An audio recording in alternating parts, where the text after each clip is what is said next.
Okay guys, testingin natin to no, sa wattmeter natin tong electric pan na to. Okay.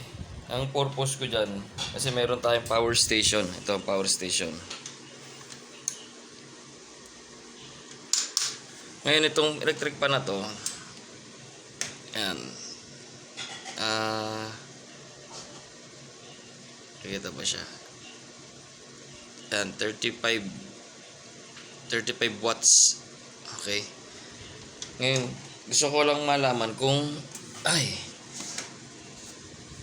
ilang watts ang kakainin niya pag direkta sa kuryente natin at kung doon sa may power station, kasi syempre power station natin 12 volts yan eh.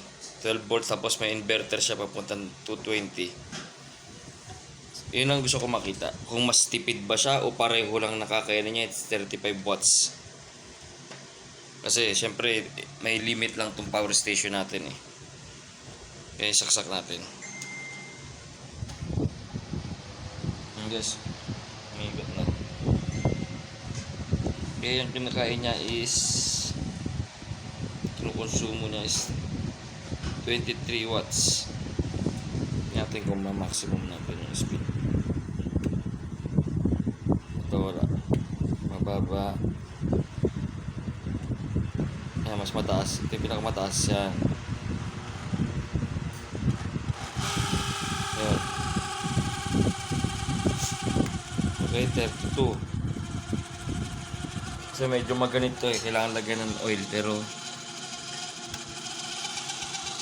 okay lang yan. Pero makita lang natin yung wattage nya. Yan, 32.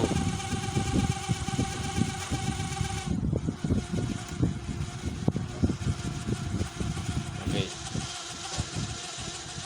Ito natin.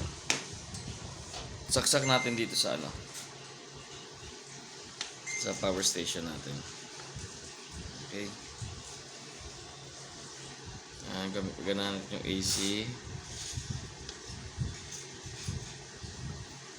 Yan, okay. AC mode na. Mayroon din siyang wattmeter. Nakita niyo yung wattmeter niya.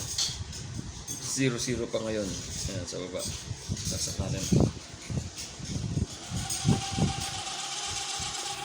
Na-maximum natin din yung speed niya. Ayan guys, so kinakain niya is 39 to 45 watts. Okay. Tanggalan natin dito. Saksak natin sa wattmeter natin ulit. Direkta. Stable. 32.6. 32.7.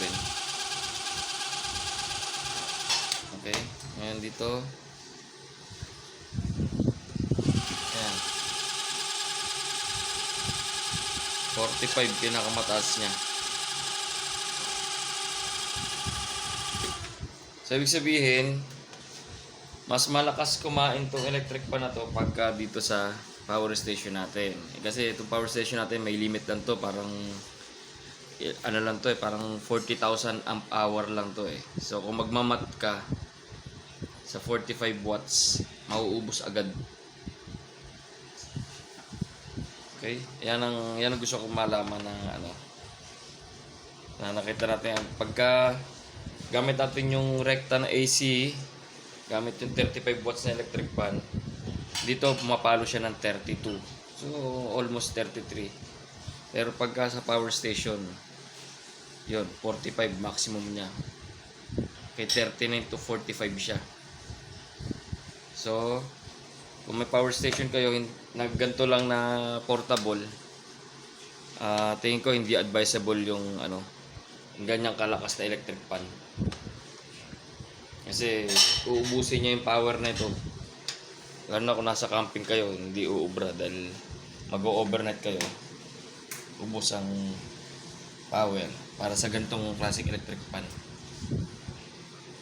Okay, yun lang ang test natin ngayon. Okay, peace out.